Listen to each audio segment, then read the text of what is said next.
Adetola. Her voice was barely above a whisper, yet it carried all the weight of her pain. His smile faltered. "My love, what's wrong?" She stepped closer, her fists clenched at her sides. "Tell me it's a lie." Adetola's brow furrowed. "Tell you what is a lie?" Her voice cracked, her vision blurred with unshed tears. That you're with another woman." After settling back into their small modern flat following a weekend visit to Mama Ade in the village, Alashua turned to Adetola, her heart swelling with gratitude. The warmth of their home wrapped around them like a comforting embrace, a stark contrast to the rustic simplicity of the village they had just left behind. Her eyes shimmered with emotion as she reached for his hands, squeezing them gently. "Thank you," she said, her voice rich with sincerity, "for your patience, for your understanding, and for never making me feel less than I am while I learned." Her journey into becoming a skilled cook and a devoted wife had not been an easy one. There had been days of burnt meals, frustrations, and tears, but Adetola had never once complained. Instead, he had encouraged her, tasting each meal with an open heart and offering nothing but kind words and reassurance. Adetola smiled, his gaze filled with unwavering love. He cupped her face tenderly and whispered, "I will always stand by you, no matter what challenges come our way, now or in the future." At that moment, Alashua knew that their love was not just built on romance, but on a deep and unshakable foundation of commitment, patience, and shared growth.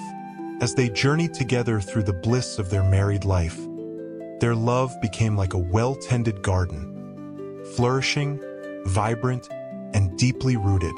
Bound in love, they grew in oneness, each day adding another layer of understanding and companionship to their relationship. Adetola's business thrived beyond his expectations, bringing prosperity into their home. Yet, despite his growing success, he remained the humble, hard-working man Alashua had fallen in love with. She, in turn, became his greatest pillar of support. She took pride in standing beside him, offering encouragement when he faced challenges and celebrating his victories as if they were her own. Her devotion to their home and marriage became evident in the smallest yet most significant ways, waking up early to prepare his favorite delicacies before he left for work, ensuring he was welcomed home each evening with the comforting aroma of a lovingly prepared meal. These simple acts of care and devotion became the silent language of their love, spoken through the warmth of a meal, the tenderness of a touch, and the unwavering support they offered each other. Their happiness was not without its trials, but together, they weathered every storm, their love growing stronger with each passing day. 3 years had passed, yet Alashua had not conceived. The weight of time bore down on her like an invisible chain, tightening its grip with each passing day. The reason for her childlessness remained known only to the Almighty, a mystery that neither science nor medicine could unravel. Together, she and Adetola had journeyed from one hospital to another, their hopes rising with each consultation only to be shattered by the same frustrating verdict. "There is nothing wrong with either of you." They had sat across from renowned specialists, endured endless tests, and swallowed all manner of prescribed treatments, yet the emptiness in their home remained unchanged. Each visit ended with the same sympathetic but hollow reassurances. "Be patient. It will happen when the time is right." But when was the right time? How long would they have to wait? These were questions that tormented Alashua endlessly, even as Adetola held steadfast in his unwavering faith. Unlike his wife, Adetola remained unbothered by their situation, standing firm like an unshakable rock in the face of the storm. He often reassured Alashua, brushing away her worries with words wrapped in love. "Our happiness is not measured by children, my love," he would say, pulling her close and caressing her face. "When the time is right, God will bless us. Until then, we have each other, and that is more than enough. But no matter how soothing his words were, they could not silence the growing noise around her. The whispers, once distant, now echoed loudly in her ears. The mocking laughter, the sideways glances, and the cruel remarks slithered through every gathering, poisoning her peace. A barren woman, they called her, spitting the words like venom. Neighbors, once warm and welcoming, now looked at her with pity, or worse, disdain. The women in the market spoke in hushed voices whenever she walked by, their voices rising just enough for her to hear. 3 years and still nothing? What kind of woman cannot carry a child? Some of her so-called friends, the very ones who had once sat in her home, shared her laughter, and eaten from her table, began to distance themselves. Others, less subtle, made it their duty to remind her of what she lacked. "Ah, Elashua," they would sigh dramatically, placing a hand on their swollen bellies or rocking their babies in their arms. "I pray that one day, God will also remember you." The words were always accompanied by a look of feigned sympathy, a dagger wrapped in silk, cutting deep into her wounded heart. Her days became a battle between pretending not to care and fighting back the tears that threatened to spill. At night, when the world was quiet and Adetola lay beside her in peaceful slumber, she would bury her face in the pillow, allowing her sorrow to escape in muffled sobs. She prayed, desperately, endlessly, asking God why he had chosen this path for her. "Have I not been a good wife? Have I not loved and cared for my husband? Why, then, am I not worthy of a child?" But no voice answered, only the silence of the night and the dull ache of an empty womb. But the worst pain did not come from strangers or neighbors. It came from her own parents. The people who had once cradled her in love now pierced her heart with words sharper than knives. Each visit home felt like standing before a judge who had already declared her guilty. Her mother, once a pillar of warmth, now spoke with bitterness, shaking her head in disappointment. "Didn't we warn you, Elashua?" she would say, her voice heavy with resentment. "You abandoned everything we gave you to follow a man who had nothing. And now, what do you have to show for it? No child? Nothing?" The words struck Elashua like a slap, leaving invisible bruises on her soul. Oh yes. I hope you are enjoying the story. Please remember to subscribe, like and turn on the notification bell if you have not done so. I covet it much. And thank you for doing so. Now let's continue the story. She wanted to remind her mother that love had been her choice, that Adetola had given her something greater than wealth, happiness, respect, companionship. But how could she speak when even those gifts felt insignificant in the eyes of her family? In their world, a woman without a child was like a tree that bore no fruit, standing but useless. Her father rarely spoke on the matter, but his silence was just as painful. He would sit quietly in his wooden chair, staring at her as though she were a puzzle with missing pieces. When he did speak, it was with a sigh that carried the weight of disappointment. "A home without a child is like an empty pot, my daughter. No matter how beautiful it is, it serves no purpose." Elashua tried to be strong, tried to ignore the sting of their words, but the weight of their disappointment crushed her spirit. She smiled when necessary, laughed when expected, and carried herself with dignity. But in the solitude of her home, the facade crumbled. The bathroom became her sanctuary, the only place where she could release her pain without judgment. There, behind the locked door, she muffled her sobs into a towel, letting the tears flow freely. She would clutch her stomach, willing life into it, praying for a miracle, begging the Almighty to silence the voices of those who mocked her. But Adetola knew. He always knew. No matter how hard she tried to hide her pain, it reflected in the dimness of her once bright eyes, in the weight of her silent sighs, in the way she curled up on the bed at night as if trying to disappear. And every night, without fail, he would pull her into his arms, holding her close as if shielding her from the world's cruelty. His voice was steady, unwavering, filled with nothing but love. My love, I married you because I love you, not because of children. We will be fine. He whispered these words as if they could erase her pain, as if they could heal the wound no one else could see. But would they? Even Mama Ade, the one person who had always been their refuge, had begun to worry. She had seen enough in her lifetime to know that a marriage without children was like a house without a roof. It could stand for a while, but sooner or later the storm would come. She watched the world around Alashua shift, saw the way people whispered when she passed, saw how invitations to women's gatherings grew fewer, how friends turned into strangers. The pain in her daughter-in-law's eyes was not lost on her, nor was the unshaken loyalty in her son's heart. But love alone could not fight the weight of tradition. One evening, as the sun dipped behind the horizon and the air cooled with the approaching night, Mama Ade sat with Adetola outside her house in the village.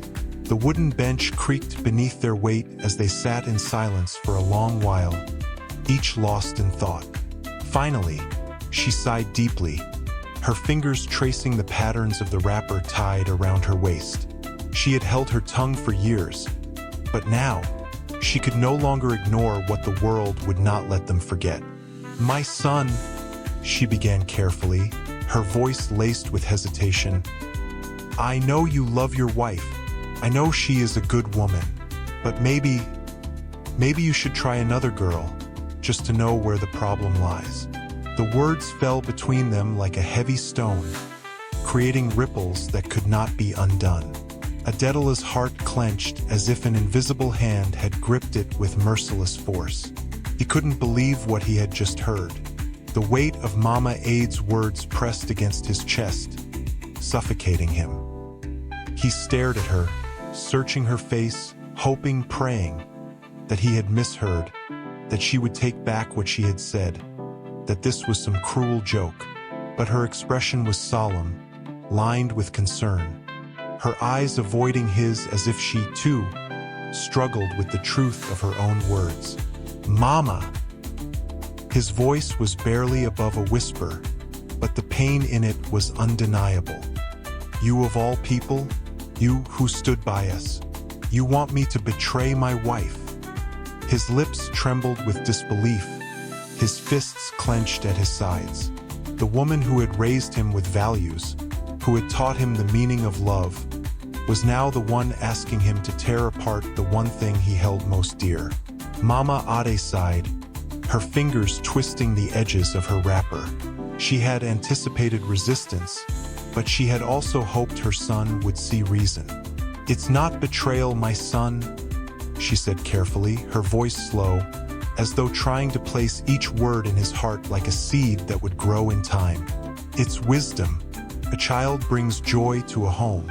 And if Alashua is truly the one with the problem, at least we will know. But if it is you, she hesitated, then continued, her voice dropping lower. My dear son, what if? Enough, Mama. Adetola's voice cracked through the air like thunder. He pushed himself to his feet so suddenly that the wooden bench beneath him groaned in protest. His chest heaved, his breaths coming fast, his body rigid with barely contained anger. I will not do it. I will not break my wife's heart.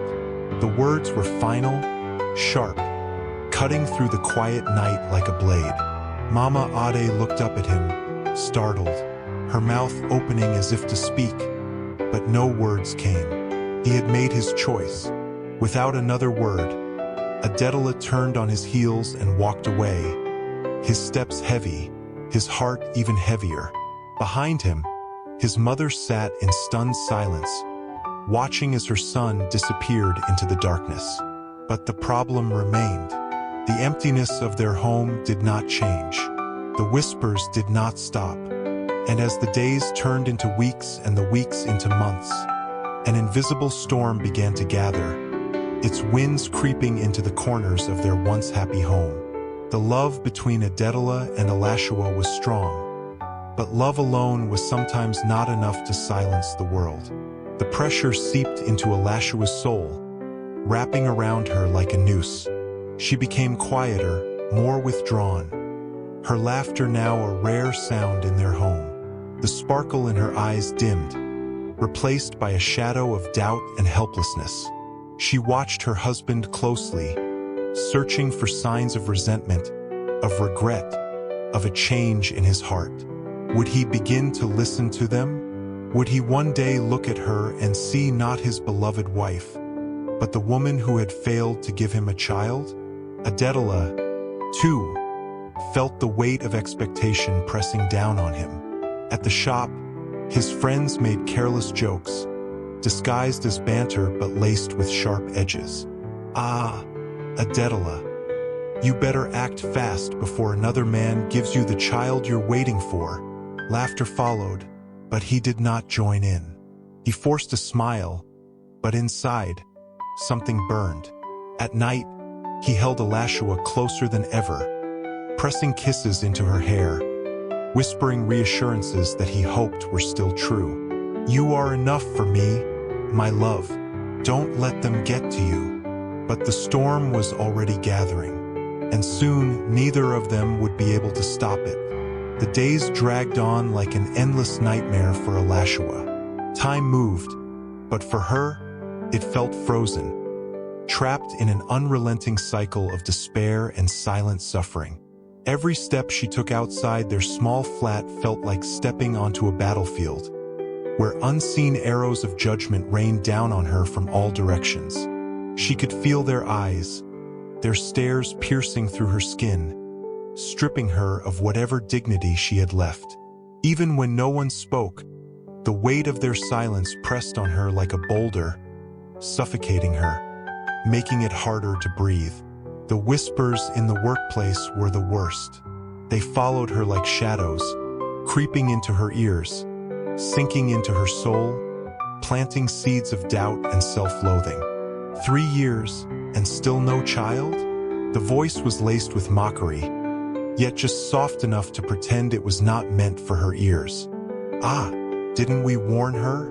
She married a poor apprentice, and now sees her life." Another voice cackled, the sound slicing through the bustling noise of the workplace like a blade. Maybe the gods have cursed her womb." A third voice, older, filled with certainty as though the speaker had seen her fate written in the stars. Each word was a dagger to her heart, and each day, she bled a little more. She wanted to fight back, to scream that they knew nothing of her pain, nothing of her sleepless nights, nothing of the prayers she had whispered into the darkness. But what would that change? Words had never stopped a storm. At night, the torment did not end. She would lie awake beside Adetola, staring at the ceiling as questions swirled in her mind like an unrelenting storm. Had she made a mistake? Had love blinded her? Should she have listened to her parents instead of running into the arms of a man with nothing but dreams and a promise of forever? The weight of regret pressed against her chest, threatening to crush her. She turned her head slightly, watching Adetola's peaceful face as he slept. He looked unbothered, as if he carried no worries, no pain. Did he not hear what they said? Did he not feel the shame creeping into their home like an unwelcome guest? And yet, despite everything, he held her close every night, his arms a silent reassurance. But even as she nestled into his warmth, she wondered, how much longer could he keep pretending that love alone was enough? Adetola, on the other hand, remained a rock, steady, unwavering, and determined to shield his wife from the cruel world. He had always been a man of patience, a man who believed in the power of love and resilience. He refused to let anyone break his spirit, not even his own mother, not even the mocking voices of their neighbors. But deep inside, hidden beneath his firm resolve, was a fear he dared not speak aloud. It was not the fear of being childless. No, he had long accepted that children were a gift, and if the Almighty willed it, they would come. What truly terrified him was the thought of losing Alashua. Not to another man, not to death, but to the pain that was slowly eating away at her. He saw it in her eyes, in the way her once radiant smile had faded into forced expressions of strength. He saw it in the way she avoided mirrors, as if afraid to see the reflection of a woman who had become a stranger to herself. He saw it in the way she barely touched her food, in the way her laughter had become a distant memory. One evening, after yet another painful visit to her parents' house, Alashua returned home like a broken shadow of herself. She barely said a word as she stepped inside, her shoulders hunched in defeat, her face void of any light. Adetola knew something terrible had happened. She walked past him without meeting his gaze, straight to their bedroom. The sound of the door closing behind her was soft, but to Adetola, it felt like the slam of a hammer against his chest. He took a deep breath and followed her. When he entered, he found her curled up on the bed, trembling. Then, as if a dam had burst, she let out a heart-wrenching sob, her body shaking violently. Adetola rushed to her side, kneeling beside her, his hands instantly moving to rub her back in slow, soothing circles. Through her broken sobs, she managed to whisper, "He didn't even look at me, Adetola, my own father. He acted as if I was not there." Adetola closed his eyes briefly, his heart aching at the pain in her voice. "And my mother." She swallowed hard, as if the words were poison. She said, "I have brought shame upon them, that I am nothing without a child. That people are talking, laughing, mocking our family because of me." Her voice cracked, and she covered her face with both hands, her cries muffled against her palms. Adetola clenched his jaw, anger simmering beneath his skin. He wished he could protect her from all of this, wished he could silence the world and make them see that Alashua was more than just a womb waiting to be filled. But all he could do at that moment was hold her, rub her back, and whisper, "You are my wife, Alashua. You are my love, my life. Let the world say what they want. We will endure." But even as he spoke those words, he felt a terrible weight pressing against his chest. How much longer could they truly endure? How much more could Alashua take before she shattered completely? "My love," he whispered, his voice barely above a breath, yet carrying the weight of his heart. "Why do you let their words break you? I am here. I am with you. That is all that matters." Alashua turned to face him, her once radiant eyes now dull, swollen, and red from too many nights of silent tears. There was something in her gaze that unsettled him, something fragile, something lost. "But is it enough, Adetola?" Her voice cracked, heavy with pain and exhaustion. "Will it always be enough?" Adetola froze, his breath hitched, his heartbeat faltering for a moment. Her words, though softly spoken, thundered in his ears like a raging storm. Would it always be enough? His lips parted, but no words came. He had never questioned it before. To him, their love had always been enough. It was the foundation of everything they had built. The reason he chose her, the reason he fought for her, the reason he refused to let anyone or anything come between them. But now, looking into her weary eyes, he realized something terrifying. Alashua was slipping. The woman who had once clung to love with reckless abandon was now questioning its strength. She was drowning, and though he was holding onto her with all his might, the tides of sorrow were pulling her away. Adetola reached for her hands, pressing them tightly between his. They were cold, trembling slightly. Oh yes. I hope you are enjoying the story. Please remember to subscribe, like and turn on the notification bell if you have not done so. I covet it much. Thank you for doing so. Now, let's continue the story. Alashua, he murmured, his voice thick with emotion. You are my heart, my love. You are more than enough for me. I swear it. She blinked, fresh tears spilling down her cheeks. And if I never bear a child? Adetola's chest tightened. He hated how much pain she carried, how much society had placed on her shoulders. But this was his moment to anchor her, to remind her of the love that had once been their unshakable refuge. He cupped her face, his thumbs brushing away her tears. Then we will build a life that is still full. We will find joy in each other. We will love and we will live. Do you hear me, Alashua? I will never let this world make you feel like you are not enough. Not for me. A sob escaped her lips, and she collapsed against his chest, clinging to him as if he were the only thing keeping her afloat. But deep inside, as he held her, Adetola felt the first stirrings of fear. Would his love truly be enough to keep her from breaking? Or was he only delaying the inevitable?